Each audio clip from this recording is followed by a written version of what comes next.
नमस्कार दोस्तों, आप सुन रहे हैं हॉरर गाथा, डर और रहस्य की वो दुनिया जहां हर कहानी सच्चाई से ज्यादा डरावनी लगती है। आज मैं जो कहानी लेकर आया हूं वो है भूतिया अस्पताल। एक ऐसी मां की कहानी है जिसके दुखों के सैलाब ने कई माताओं की गोद को खतरे में डाल दिया। ये बहुत ही पिछड़ा गांव था। वहां लड़कियों की आबादी साल दर साल कम होती जा रही थी। गांव के ज्यादातर लोग लड़का पैदा होने को गौरव मानते थे और वहीं दूसरी तरफ यदि किसी के घर में कन्या पैदा हो जाए तो उसे हीन भावना से देखने लगते थे। उसी गांव में 4 भाइयों का एक परिवार रहता था। सभी भाइयों की शादी हो चुकी थी, लेकिन 3 भाई जो सबसे बड़े थे उनकी औलादों में केवल लड़कियां ही थीं। पूरा खानदान लड़के की आस लगाए बैठा था। तभी उन्हें एक दिन सबसे छोटी बहू, जिसका नाम सीमा था, उसके गर्भवती होने की खबर मिलती है। पूरे परिवार में खुशियों की उमंग छा जाती है। सभी लड़का पैदा होने के इंतजार में छोटी बहू का खूब ख्याल रखते हैं। सीमा का पति अनिल, जो कि कपड़े की दुकान चलाता था, वह भी अपने बच्चे का बेसब्री से इंतजार करता है। परिवार के सभी लोग जानना चाहते थे कि सीमा को गर्भ के लिंग के परीक्षण के लिए अस्पताल ले जाना चाहिए, लेकिन सीमा बच्चे की जांच करने के लिए अस्पताल नहीं जाना चाहती। दरअसल सीमा पहली बार मां बन रही थी और उसके लिए लड़का या लड़की दोनों ही अनमोल थे। उसे लग रहा था कि यदि उसके गर्भ में लड़की हुई तो परिवार के सभी लोग उससे नफरत करने लगेंगे और वह किसी को नाराज नहीं करना चाहती। लेकिन अनिल सीमा को अस्पताल ले जाने के लिए मना लेता है। वह उसे विश्वास दिलाता है कि मुझे कोई फर्क नहीं पड़ता कि तुम लड़के को जन्म दो या लड़की को, बस मुझे पिता बनना है। सीमा अनिल के साथ अस्पताल पहुंच जाती है। अस्पताल में अनिल का एक दोस्त कंपाउंडर था और इस वजह से लिंग परीक्षण का काम जल्दी हो जाता है। परीक्षण की रिपोर्ट में सीमा के गर्भ में लड़की होने की पुष्टि होती है। परिवार को जैसे ही पता चलता है कि सीमा लड़की को जन्म देने वाली है, परिवार में मातम छा जाता है। पूरा परिवार मिलकर अनिल को समझाता है कि यह लड़की हमें नहीं चाहिए। वैसे भी परिवार में इतनी सारी लड़कियां हैं और अब एक और लड़की से परेशानियां बढ़ती जाएंगी।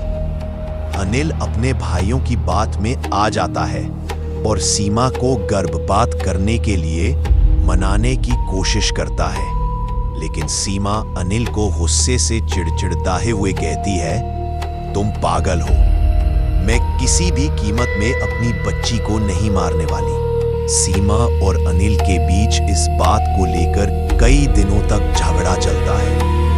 एक दिन सीमा अचानक अपने कमरे में बेहोश हो जाती है। अनिल उसे उठाने की कोशिश करता है, लेकिन जब उसे होश नहीं आता तो वह उसे अस्पताल ले जाता है और इलाज के बहाने अपने दोस्त के साथ मिलकर सीमा का गर्भपात करवा देता है। और जैसे ही सीमा होश में आती है तो उसकी दुनिया उजड़ चुकी होती है। सीमा को पता चल जाता है कि उसकी बच्ची अब इस दुनिया में नहीं रही। सीमा टूट जाती है। उसके परिवार वालों ने ही उसकी मासूम बच्ची छीन ली। सीमा बहुत दुखी थी और उसका गुस्सा बढ़ता ही जा रहा था। अचानक वह अस्पताल के कमरे में चादर से फांसी लगा लेती है और कुछ ही पलों के अंदर सीमा की धड़कनें बंद हो जाती हैं। सीमा के परिवार को जैसे ही पता चलता है कि सीमा ने अस्पताल में आत्महत्या कर ली है, सभी भागते हुए अस्पताल पहुंच जाते हैं। अनिल सीमा के चले जाने से बेहद दुखी होता है। उसे अंदाजा नहीं था कि सीमा बच्ची के गर्भपात से इतनी दुखी हो जाएगी कि अपनी जान ही दे दे। जो होना था वह हो चुका था, लेकिन अब बारी भरपाई करने की थी। सीमा के अंतिम संस्कार के 13 दिन गुजरते ही अस्पताल में सीमा की भूतिया रूह की दस्तक हो जाती है। डिलीवरी वार्ड में भर्ती सभी बच्चे अचानक अपने अपने बिस्तर से नीचे गिरने लगते हैं। लोगों को समझ में नहीं आता कि एक साथ सभी बच्चे नीचे कैसे गिर गए। हालांकि बच्चों को ज्यादा चोट नहीं आती, लेकिन ये घटना मरीजों के अंदर भूतिया डर बैठाने के लिए काफी थी। इसके बाद अस्पताल में भूत होने की अफवाह तेजी से फैलने लगती है और लोग इसे भूतिया अस्पताल कहने लगते हैं। अस्पताल में एक औरत बच्चे के जन्म के समय आपातकालीन हालात में एम्बुलेंस से अस्पताल पहुंचती है।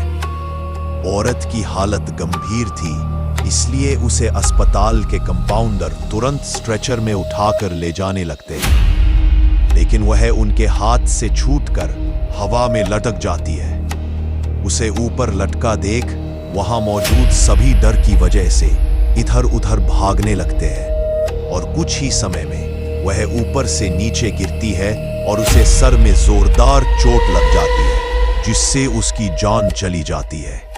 एक मां सीमा के गुस्से की भेंट चढ़ चुकी थी। अस्पताल में रहस्यमय तरीके से मौत अखबारों की सुर्खियां बन जाती है और देखते ही देखते अस्पताल को बंद करने की बात होने लगती है। लेकिन शहर में इससे बड़ा अस्पताल दूसरा कोई नहीं था। इस अस्पताल को शहर की जीवन रेखा कहा जाता था। लेकिन भूतिया अस्पताल अब केवल अफवाहों तक ही सीमित नहीं था।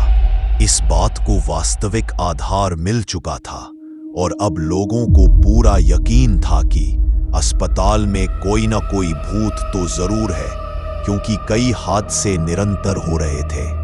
अस्पताल प्रबंधन मुद्दे को गंभीरता से लेते हुए अस्पताल में झाड़ फूंक करने के लिए एक बहुत प्रतिष्ठित ओझा को बुलाते हैं। ओझा अस्पताल के कमरे में मंत्रों से सिद्ध किया हुआ नींबू रखकर सीमा की रूह का पता लगा लेता है। देखते ही देखते नींबू का कलर सुर्ख लाल हो जाता है। उस कमरे में मौजूद अस्पताल के कर्मचारी एक दूसरे का मुंह देखने लगते हैं। ओझा अस्पताल के कर्मचारियों से कहता है कि इस अस्पताल में एक दुखियारी मां की आत्मा है जिसके बच्चे का गर्भपात किया गया था, इसलिए वह इस अस्पताल में किसी को भी मां नहीं बनने देना चाहती। अस्पताल प्रबंधन को सीमा के गर्भपात के बारे में कोई जानकारी नहीं थी, क्योंकि वह गर्भपात अनिल और उसके कंपाउंडर दोस्त ने गुप्त तरीके से किया था। सच्चाई का पता लगाने के लिए ओझा अपनी मंत्र शक्ति से सीमा की रूह को सबके सामने बुला लेता है। सीमा का भूतिया साया आते ही सभी चीजें इधर उधर बिखरने लगती है। टेबल कुर्सियां पलट जाती हैं और अचानक वह कंपाउंडर जिसने सीमा का गर्भपात किया था अजीब हरकतें करने लगता है। उसके स्वर बदल जाते हैं। ओझा तुरंत उसे बालों को पकड़कर वहीं बैठने को कहता है। दरअसल ओझा को पता चल चुका था कि सीमा की आत्मा कंपाउंडर के अंदर आ चुकी है। वह सीमा की रूह से पूछता है, बताओ किसने तुम्हारा गर्भपात किया था? हम उसे कानूनन सजा दिलवाएंगे, लेकिन तुम इन मासूम बच्चों की हत्या मत करो। तभी वह कंपाउंडर जिसके अंदर सीमा की रूह समाई हुई थी जोर जोर से अपना ही नाम लेकर चिल्लाता है, अजय और अनिल दोनों ने मेरी बच्ची की जिंदगी छीनी है, लेकिन उसके लिए मेरे ससुराल का पूरा परिवार भी जिम्मेदार है। जब तक इन सब को इनकी गुनाहों की सजा नहीं मिलेगी, तब तक मैं इस अस्पताल में किसी को भी चैन से नहीं जीने दूंगी। अस्पताल प्रबंधन अपने उस कंपाउंडर का सारा बयान रिकॉर्ड कर रहा था और इसी रिकॉर्डिंग के दौरान वह कंपाउंडर एक कैंची लेकर अपने गले में घुसेड़ देता है और तुरंत जमीन पर गिरकर तड़पने लगता है।